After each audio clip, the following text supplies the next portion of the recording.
악권 시작합니다. 먹어도 살 안 찌는 비결 지금부터 알려드리겠습니다. 요즘 제로 덴티티나 제로 휴머, 헬시 플레저 이런 단어들 혹시 들어보셨어요?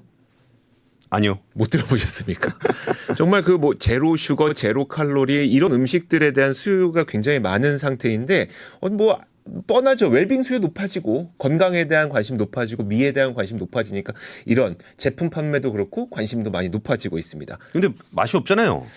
뭐 그건 논란이 있긴 있어요. 근데 요즘에는 나오는 것들은 맛있다는 분들도 계시고 여전히 맛없다는 분들도 계시고 그 맛을 설탕보다 낮게 구현하기 위해서 업체들의 노력이 어마어마하게 일어나고 있긴 합니다. 근데 제가 오늘 드리고 싶은 말씀은 뭐냐면 그럼 이 제로가 왜 최근 들어서 갑자기 이렇게 유행을 타기 시작했으며 우리나라 수출에 좀 도움될 수 있는 부분은 없을까에 대한 고민을 한번 알려드리도록 하겠습니다. 예. 일단 첫 번째로 굉장히 흥미로운 분석이 하나가 있었습니다.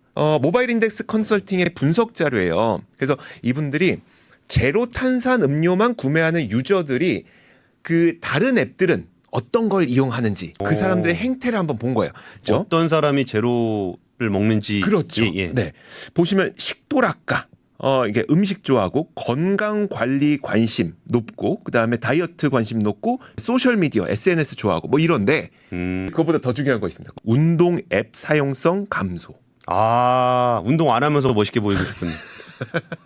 야, 제가 아까 말씀드렸던 그거네요, 진짜. 그쵸. 먹으면서도 살 안 찌는 비결. 딱 그거 하고 싶은 분들. 그러니까 만약에 최근에 나 제로 음료 먹었는데 반성하셔야 됩니다. 나는 관심은 많은데 지금 운동 안 했구나. 나 어제 먹었는데. 딱 그겁니다. 그런 분들이 물론 다 그렇진 않겠죠. 그런 분들이 이 제로 탄산음료를 많이 마신다는 거고 글로벌적으로도 제로 열풍은 상당합니다. 그래서 북미 시장에서 지난 2022년에 전체 탄산음료 가운데 제로 탄산음료가 차지하는 비중이 34.6%였어요. 오, 거의 우와. 3분의 1 가량은 일반 탄산이 아니라 제로 탄산을 마신다는 거고요. 예. 그리고 영국에서도 2022년 탄산음료 판매량에서 무칼로리나 저칼로리 음료가 3분의 1을 차지했어요. 우와, 더 많이 팔리는 더 거예요? 많이 팔리는 거죠. 무칼로리까지 포함하긴 하지만. 그래서 실제로 코카콜라에서 내놓은 실적 발표 자료를 보니까 전체 포트폴리오의 성장률은 2%밖에 안 됐대요. 예, 예. 근데 그 가운데 제로 콜라의 판매량은 5%를 기록했으니까 거의 다른 포트폴리오에 비해서 빨리 성장하고 있는 겁니다. 예. 자, 여기에서 참고로 그냥 이건 참고인데 세계 최초로 제로 탄산 음료는 언제 출시됐을 것 같으세요? 전혀 모르겠는데요. 무려 120년이 됐습니다. 120년? 네. 그러면 1904년. 예, 예. 정확하게 120년이 된 해가 올해인 거예요. 1904년에 하이만 키르시라고 하는 인물이 노칼로리 진저 에일이라는 음료를 만들기 시작했는데 이게 그 제로 탄산 음료고 예. 왜 만들었냐면 그분이 그 당시에 이제 당뇨병 환자들을 위해서 요양원을 운영하고 있었거든요. 아, 근데 당뇨 환자들을 위한 달콤한 음료가 없어서 그럼 내가 만들게라고 해서 만든 겁니다. 맞아요. 당뇨 환자들은 음식 가리다 보면 맛있는 거 못 먹잖아요. 그렇죠. 근데 그분들을 위해서 무설탕인데 달짝지근한 네, 그런 음료를 만든 게 최초의 이 음료입니다. 그래서 그 이름이 노칼로리 진저 에일인데요. 사실 이거는 뭐 처음에는 본인들이 요양원에 몇 개 팔고 이 정도로 끝났었어요. 그러다가 이제 1950년대에 상업화를 하게 됐는데 지금 보여드리는 장면이 바로 50년대 상업화에 성공한 그 제품입니다. 이때부터는 노 슈가 노 솔트 다이어트 음료가 된 겁니다. 그러고 나서 몇몇 업체에서 또 이 성공을 보고 따라서 만듭니다. 예. 따라서 만드는데 그때도 몇 개의 제품은 약국에서 판매를 시작해요. 그 이후에 출시된 게 이제 코카콜라와 펩시의 제품들인데요. 예. 그 말씀을 드리는 거는 역사적으로 제로 탄산 음료는 이제 요양원이나 약국에서 시작한 만큼 건강을 위해 탄생한 음료라는 거였어요. 근데 이거 보면서 저 갑자기 드는 생각이 네. 사실 GLP-1 약제가 네. 당뇨 치료를 하다 보니까 살이 빠져요. 그래가지고 지금 비만 치료제로 쓰고 있는 거잖아요. 그렇죠. 제로 칼로리 음료는 사실 그거하고 직접 관련 있는 건 아닌데 네. 당뇨병 환자들 도와주기 위해서 만들었다 다이어트로 쓰게 됐다라는 것도 약간 거의 성분은 아예 상관이 없는데 네, 그쵸. 맥락이 좀 비슷하게 들리긴 하네요. 그러니까요. 그만큼 제가 이거 얘기 드리고 싶은 이유는 정말 제로 탄산 음료는 역사가 오래됐다. 그리고 인기도 많았고 근데 우리나라에서는 최근에 열풍이 불기 시작했다. 그러니까 이거 보면은 전 그런 생각이 들었어요. 저는 사실 제로 음료를 잘 안 먹다가 네. 요즘에는 좀 먹거든요. 근데 제로 슈가면 설탕을 뺐으니까 가격을 깎아줘야 되는 거 아니야? 그리고 옛날에는 제로 음료수 별로 맛이 없었어요. 맛이 없었어요. 근데 네. 요즘 먹어보니까 맛있어요. 맛있어요. 괜찮습니다. 맛있는데 뭐 건강하게 먹는 거면 굳이 안 먹을 이유가 있나? 네. 라는 생각이 들면서 근데 미국이나 이런 데는 정말 그 비만이신 분들이 정말 많잖아요. 우리나라에서 얘기하는 비만이 아니라 진짜 고도 그렇죠. 비만. 네. 그리고 미국에서나 먹는 거 아니야? 막 이런 생각도 좀 들어서 그런데 네. 국내 시장에서도 많이 팔리나요? 국내 시장에서는 최근 들어서 많이 팔리기 시작했습니다. 한번 표를 보여드릴게요. 유로모니터에서 조사한 바에 따르면 2016년까지만 하더라도 제로 음료의 매출액이 900억 원 정도밖에 안 됐었는데 2021년 정도가 되니까 2,189억 원으로 거의 2.4배가량 증가를 했다는 겁니다. 우리나라에서도 갑자기 많이 늘어나게 된 거예요. 갑자기. 그리고 또 이것도 보여드릴게요. 지난 2022년 상반기 기준이긴 해요. YG앱에서 조사를 했는데 온라인 쇼핑몰에서 누적 거래 가운데 탄산음료를 산 사람 중 일반 탄산음료를 산 사람은 52%인데요. 제로 탄산음료를 산 사람이 47.8%예요. 와, 거의 절반에 육박하네요. 절반은 온라인에서 구매할 때 절반은 와. 제로 탄산음료를 샀다는 거예요. 아까 이조 기자 그랬잖아요. 네. 걸어 다니기 싫고 운동 안 하고 마트도 안 가고 제로 사 먹는다고. 마트 갈 것도 귀찮아서 온라인으로 제로 탄산 네, 그런 건 아닙니다만. 그런 건 아니지만 예. 그러면 지금 보시면은 지금 많이 먹는 건 알겠는데 왜 2016년엔 그렇게 작았다가 지금 이렇게 크게 늘어났느냐? 이 부분을 한번 보여드리도록 하겠습니다. 실제로 2019년 말부터 2021년 초까지 제로에 대한 관심이 상당히 급격하게 늘어나는 그 현상을 볼 수 있거든요. 예, 예. 그 이유에 대해서 설명은 많아요. 뭐 팬데믹 때문에 건강에 대한 관심이 높아졌다, SNS 때문에 외모에 대한 관심은 높아졌다라고 하긴 하는데 뭐 복합적으로 작용했겠죠. 근데 이때 갑자기 왜 제로가 열풍이 불었지?라고 할 때는 예. 수요는 있는데 방금 보여드렸던 것처럼 관심은 높아졌잖아요. 수요는 있는데 공급이 없었습니다. 그러니까 맛이 없었다니까 그때는. 맛이 없으니까 만들질 않고 그래서 제품 종류가 없었어요. 예. 실제로 보여드리면 2020년 내지는 2021년을 기준으로 볼게요. 코카콜라 제로 그리고 나랑드 사이다. 나랑드 사이다. 이거 드셔보셨어요? 안 먹어봤죠. 이거 꽤 근데 유명해요. 근데 이게 그냥 사이다 제로 슈가 나와도 한번 먹어볼까 말까 고민할 건데 네. 저 낯선 음료수에 제로라 그러면은 더 손이 안 가긴 하잖아요. 그 우리 유종훈 기자 있지 않습니까? 예, 예. 유종훈 기자가 제로 매니아인데 거기 완전 몸짱이잖아요. 이게. 그러니까 거기는 운동을 하는. 그렇죠. 나랑드 사이다 되게 좋아합니다. 그래요?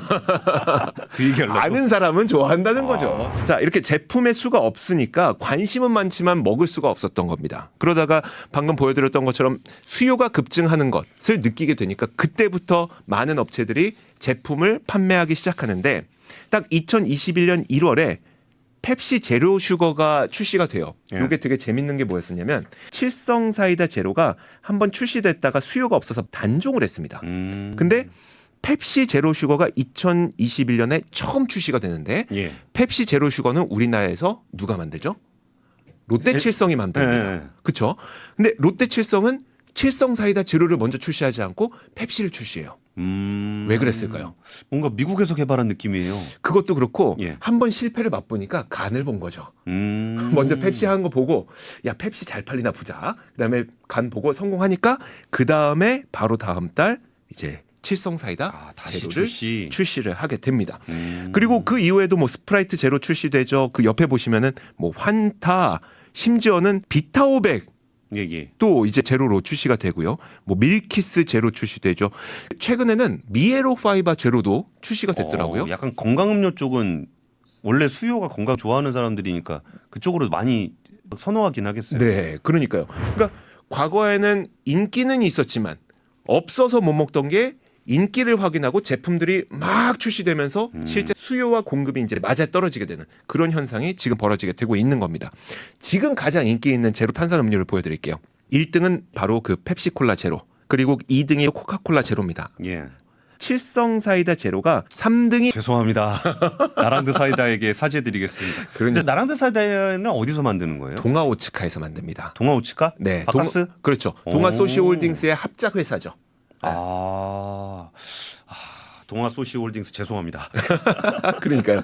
제가 그래서 이걸 딱 보건데 그냥 우리는 제품이 이게 잘 팔립니다. 이걸로 끝내면 안 되잖아요. 이걸 기업별로 제가 한번 분류를 해봤어요. 그러면 2020년 이전에는 그 당시에는 우리나라 제로 탄산음료 시장은 딱 두 개의 기업이 이강구도로 갔습니다. 한국 코카콜라와 동아오츠카. 예, 동아오츠카. 동아오츠카 이 두 이강 구도였었죠. 그런데 이제 딱 2022년이 넘어서 많은 제품들이 딱 출시되고 나니까 어떻게 변했냐? 한국 코카콜라 제로 만들죠. 예. 그 다음에 펩시콜라, 롯데칠성 만들죠. 나랑드 사이다, 동아오츠카 만들죠. 한국 코카콜라와 롯데칠성, 동아오츠카 이 3강 구도로 변화를 예. 하게 된 겁니다. 이렇게 이렇게 지각 변동이 일어나게 된 거죠. 예. 그런데 전 여기서 끝내고 싶지 않고 이렇게 글로벌에서도 제로 탄산 음료의 열풍이 불고 있고 국내에서도 불고 있으면 사실 요즘에 K푸드 잘 나가잖아요. 예, 예. 우리나라에서 만든 제로 탄산 음료가 해외에 수출될 수는 없을까? 라는 생각을 한번 해보게 된 겁니다. 예, 예. 근데 우리나라 음료수 중에 해외에서 그렇게 잘 팔리는 음료수가 있을까요? 있습니다. 얼마 전 뉴스를 먼저 보여드리도록 하겠습니다. 최근에 저도 밀키스 누가 먹나 했는데 주윤발이 먹죠. 그렇죠. 사랑해요. 밀키스. 이건 잊을 수가 없습니다. 최근에 이제 작년 한 해 동안 밀키스 단일 품목으로 1,000억 원이 넘는 와. 브랜드를 달성을 했다고 합니다. 이게 국내에서도 꽤 팔리긴 하고요. 거기에다가 해외 수출까지도 더해서 1,260억 원의 작년 매출을 올렸다는 거예요. 아, 해외. 네, 국내가 800억 원, 해외가 한 400억 원 정도가 되는데 제가 그래서 해외에서 도대체 누가 사 먹어? 예. 라고 해서 해외 수출 국가를 한번 조사를 해봤습니다. 1위가 러시아. 러시아? 러시아 참 팔도 도시락 먹고 그렇죠. 밀키스 마시고 레스비 마시고 초코바이 먹고 그렇죠. 우리나라 걸 되게 좋아합니다. 2위가 대만, 3위가 미국, 4위가 중국, 5위가 홍콩. 러시아는 아마 많이 들어보셨을 수도 있습니다. 저희 압권 구독자라면 한 번쯤 들어보셨을 텐데 한국과 러시아가 수교를 맺으면서 이제 부산항에 많은 무역상들과 선원들이 들어오고 밀키스를 마셔봤는데 맛있네라고 해서 이제 러시아에 가서 팔기 시작했다는 거고 그래서 이제 지금은 러시아에서 1위를 차지하고 있는 탄산 음료이기도 합니다. 그 다음에 이제 대만과 중국, 홍콩 이런 것들은 방금 우리 말씀하셨던 주윤발 배우가 사랑해요 밀키스 하면서 이제 인기를 끌게 됐는데 특이한 케이스가 바로 3위 미국입니다. 미국. 네. 오. 미국은 전략적으로 좀 진출한 사례라고 볼 수가 있는데 코스트코를 비롯한 미국 마트의 입점에 성공하게 되면서 지금 미국에서 인기를 끌고 있다고 해요. 코스트코요? 네. 오. 근데 여러분 예. 코스트코를 떠올려 보면 코스트코에서 판매하는 품목의 수는 3,800개밖에 안 됩니다. 정말 적네요. 그렇죠. 대신 이 적은 품목을 대량으로 판매해서 많은 소비자들이 좀 싸게 살 수 있게 만드는 게 코스트코잖아요. 예, 예. 그래서 코스트코는 입점하기가 매우 어렵습니다. 대신 이 3,800개 안에 들어오게 되면 그때부터는 막대하게 팔 수가 있는 거죠. 그런데 여기에 밀키스가 일단 입점을 했다는 거예요.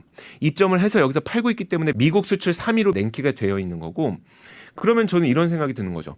이미 밀키스가 입점한 상태이고 북미와 영국 지역에서도 제로 열풍이 불고 있다면 밀키스 제로 입점도 한번 노려볼 수 있지 않을까?